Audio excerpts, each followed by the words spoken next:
오늘 이 시간 같은 상황 다른 해석이라는 제목으로 하나님 말씀 증거하겠습니다.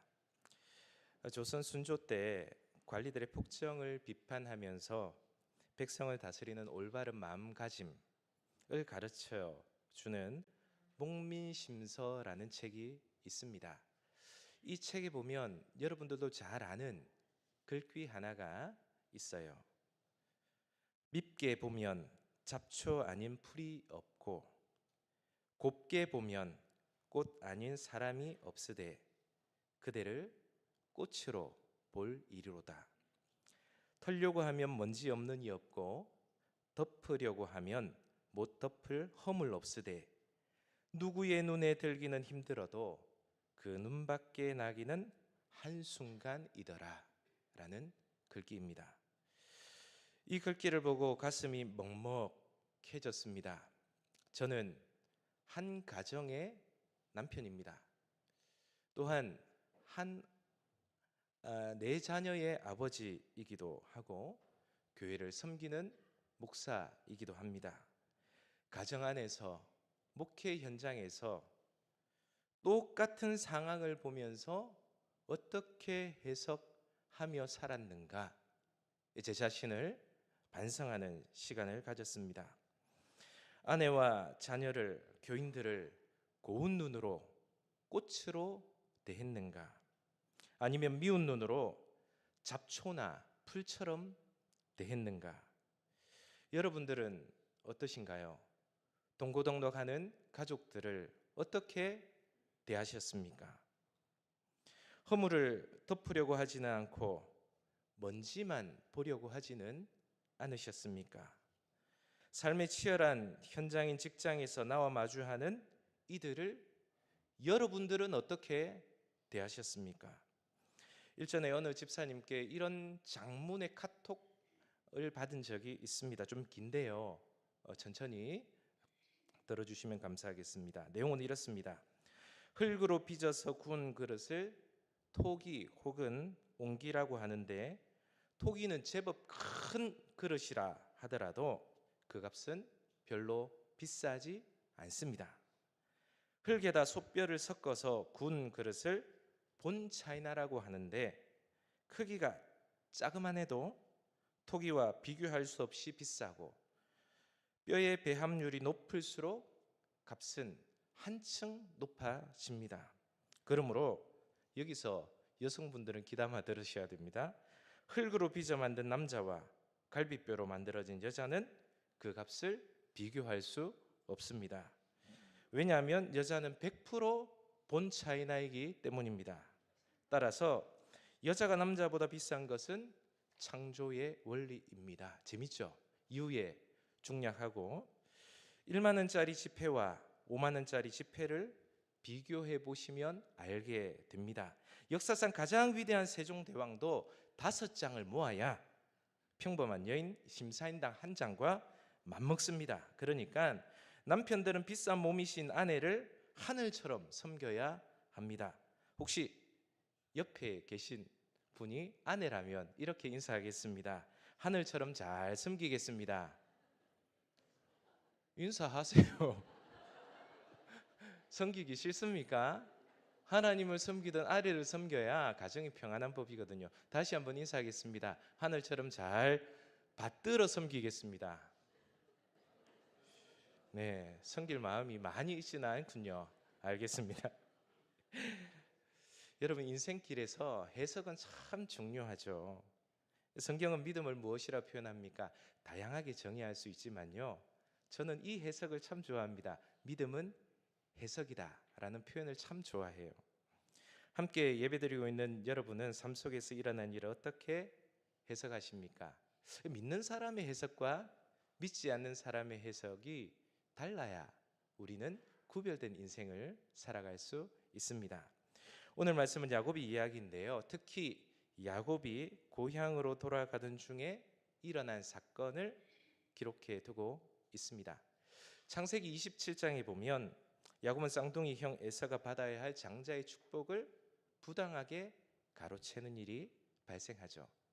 28장에서 29장 말씀을 이어서 보면요, 야곱이 복수로 가득 찬 형 에서를 피해 밧담 아람에 있는 외삼촌 라반의 집으로 어머니가 급히 야곱을 보내게 됩니다.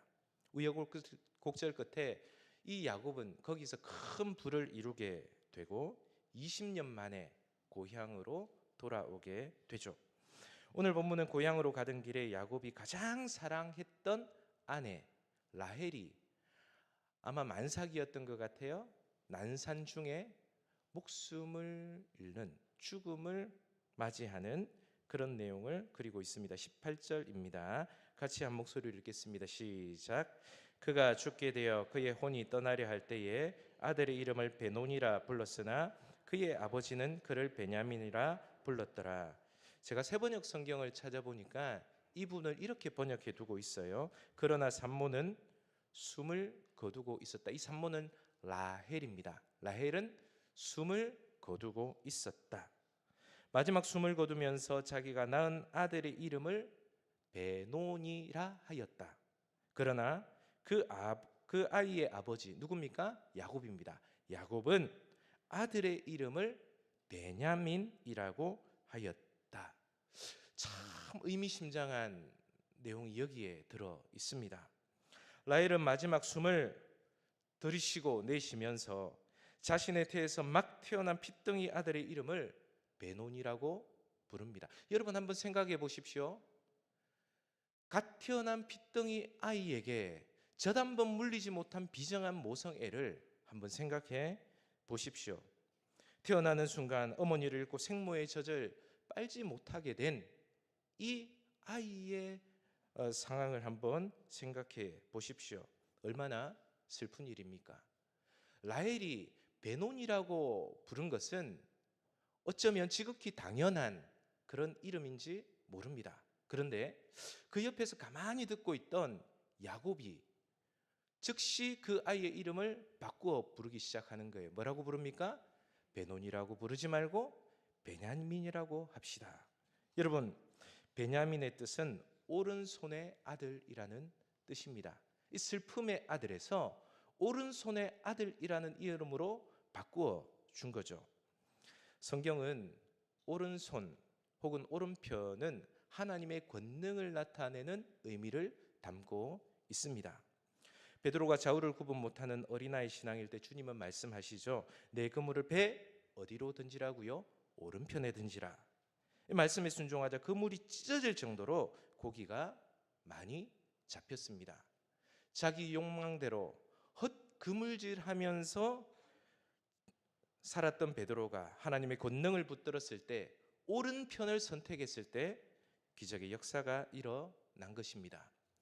이사야 41장 10절 말씀을 보면 바벨론의 나라를 빼앗기고 절망하던 이스라엘 백성들에게 하나님은 그들을 긍휼히 여기셔서 이사야 선지자를 통해서 이와 같이 말씀해 주십니다.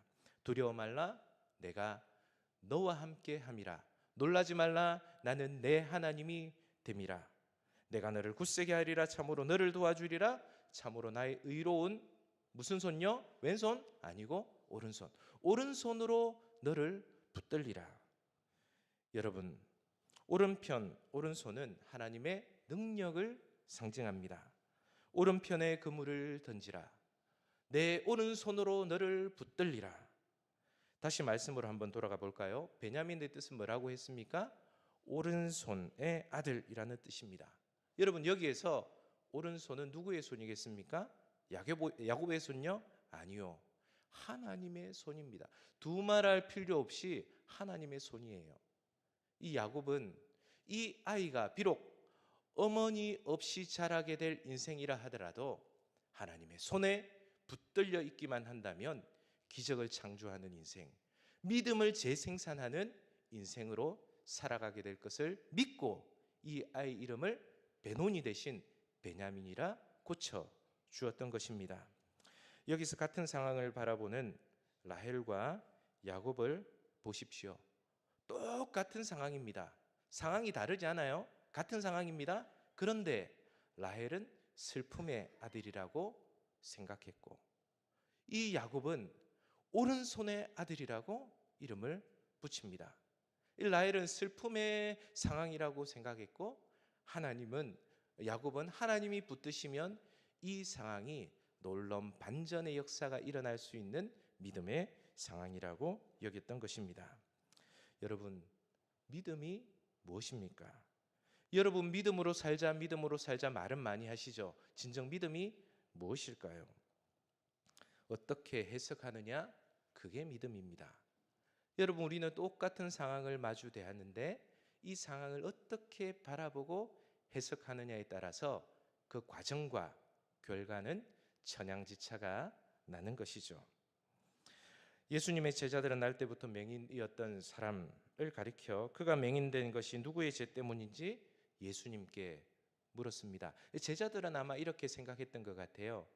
율법을 기준으로 해서 아마 이 장애인으로 태어난 이 사람은 당사자 죄 때문인지 아니면 가족의 죄 때문인데 누구의 죄 때문인지 몰라도 죄로 인해서 이 사람이 눈앞을 보지 못하게 되었노라, 그렇게 판단을 했던 것 같습니다. 그렇게 해석한 거죠. 하지만 예수님은 그것은 누구의 죄 때문이 아니라 하나님의 뜻을 이루기 위한 일로 해석하십니다. 또한 회당장 야이로의 딸이 호흡을 멈췄을 때 제자들과 무리들은 어떻게 해석합니까? 이제 끝났습니다, 이 딸은 죽었습니다 라고 해석한 반면에 예수님은 이 아이는 죽은 것이 아니라 잔다라고 해석하였습니다. 예수님의 해석은 제자들, 세상 사람들과는 완전히 다른 180도의 해석을 했던 거죠. 출애굽 과정에서 모세가 12명의 정탐꾼을 가나안 땅으로 보냅니다. 40일 동안 가나안 땅을 정탐하고 돌아온 그들은 모세와 아론 백성들 앞에서 보고를 하죠. 같은 상황을 보았습니다. 그런데 여호수아와 갈렙, 이 두 사람의 해석과 다른 10명의 정탐꾼의 해석은 달랐다는 사실이에요. 조금 번거로울 수 있지만 우리 말씀을 한번 찾겠습니다. 성경책 다 가져오셨죠? 민수기 13장 25절에서 33절 말씀,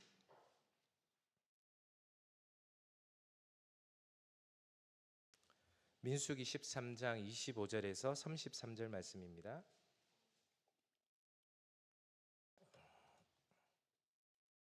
한 절씩 교독하신 후에 33절은 같이 읽습니다. 40일 동안 땅을 정탐하기를 마치고 돌아와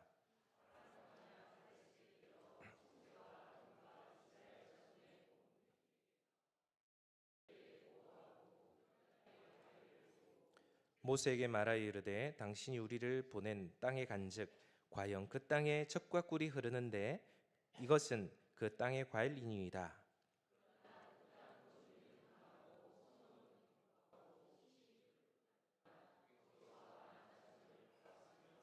아말렉인은 남방 땅에 거주하고 헤딘과 여부스인과 아모리인은 산지에 거주하고 가나안인은 해변과 요단가에 거주하더이다.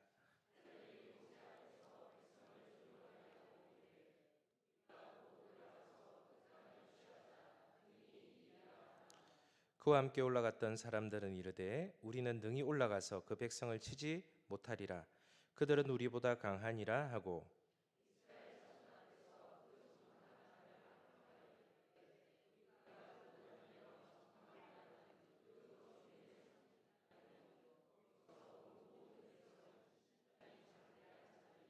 함께 했습니다. 거기서 네피림 후손인 아낙 자손의 거인들을 보았나니 우리는 스스로 보기에도 메뚜기 같으니 그들이 보기에도 그와 같았을 것이니라. 아멘. 10명의 정탐꾼의 해석은 어떻습니까?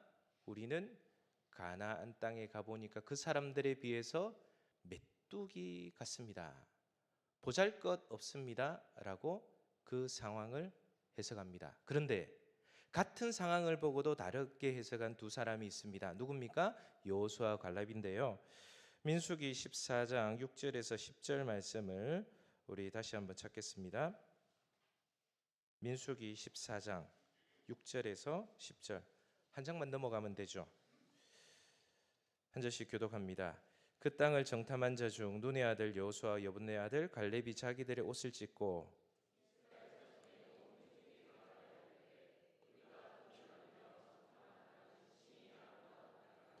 여호와께서 우리를 기뻐하시면 우리를 그 땅으로 인도하여 들이시고 그 땅을 우리에게 주시리라. 이는 과연 젖과 꿀이 흐르는 땅이니라.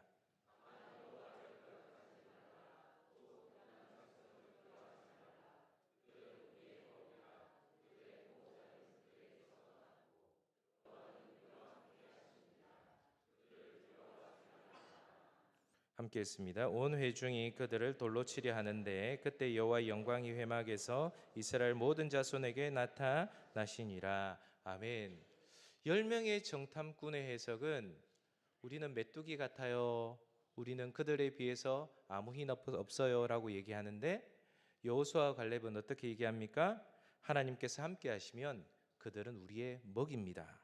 뿐만 아니라 하나님이 우리와 함께 하시기에 우리는 젖과 꿀이 흐르는 가나안 땅으로 전진합니다 라고 해석합니다. 같은 상황입니다. 여호수아와 갈렙, 다른 10명의 정탐꾼, 여러분 어떤 해석의 삶을 살아가시겠습니까? 사랑하는 여러분, 여러분의 삶의 자리에서 어떻게 해석하며 살아가십니까? 여러분의 해석이 믿지 않는 사람과 똑같은 해석의 방법을 가지고 살아간다면 여러분의 인생의 결과도 같을 수밖에 없는 거죠. 믿음은 해석입니다. 믿지 않는 사람들도 세속적인 방법으로 해석하며 살아가죠. 얼마나 이름 떨쳤느냐, 또한 얼마나 돈 많이 벌었느냐, 자녀들 좋은 대학 보냈느냐, 좋은 집 샀느냐, 좋은 차 몰고 다니느냐, 승진했느냐, 주식이 올랐느냐, 부동산 올랐느냐, 이런 해석 방법을 가지고 믿는 사람들도 그렇게 살아가고 있어요. 그렇다면 믿는 사람들과 믿지 않는 사람들의 차이가 무엇일까요? 똑같아지게 되는 거죠.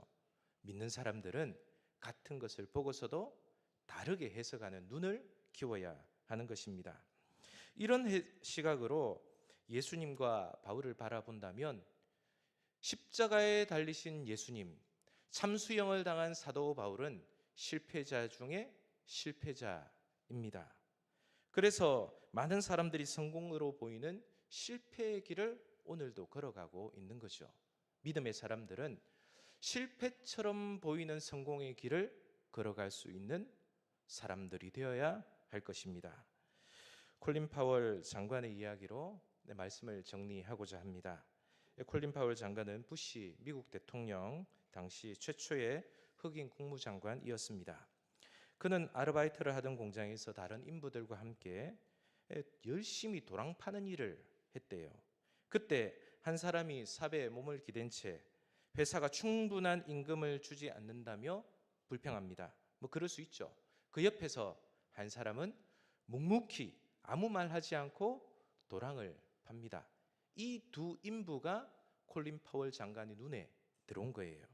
몇 년 뒤 콜린 파월이 다시 그 공장에 아르바이트를 하러 갔을 때 여전히 삽에 몸을 기댄 채 일했던 인부는 그 자리에서 여전히 불평을 늘어놓고 있었고, 다른 한 인부는 승진해서 지게차를 몰았다고 해요.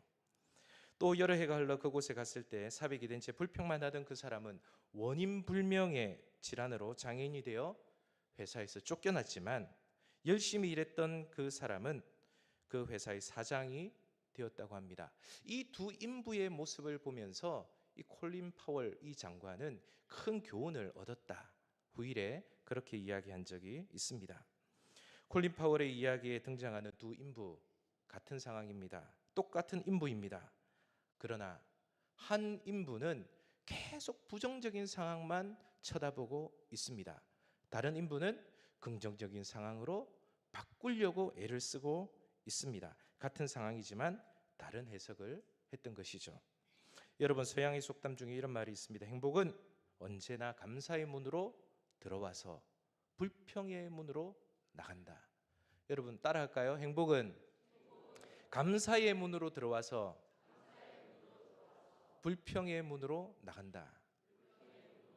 참 중요한 말입니다. 사랑하는 여러분, 생각 없이 내뱉은 한마디는 나를 병들게 하고 공동체를 힘들게 합니다.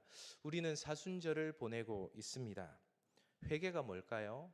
회개의 시작은 저는 이렇게 생각합니다. 입술의 회개입니다. 여러분, 교회를 힘들게 하기 위해서 말을 하고 또 다른 사람에게 상처 주기 위해서 말하는 사람 어디 있겠습니까? 그런 사람 이 세상에 단 한 사람도 없습니다. 단 깊이 생각하지 않고 말을 하고 가볍게 말을 던지는 그것이 누군가에게는 상처가 되고 아픔이 되고 공동체를 어렵게 한다는 사실이 우리에게 중요한 것입니다.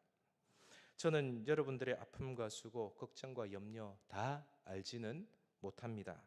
하지만 마음 다해 권면드립니다. 같은 상황을 보더라도 다른 해석을 할 수 있는 이 영적인 내성을 길러갈 수 있는 우리 운남의 모든 성도님들 되시기를 바랍니다.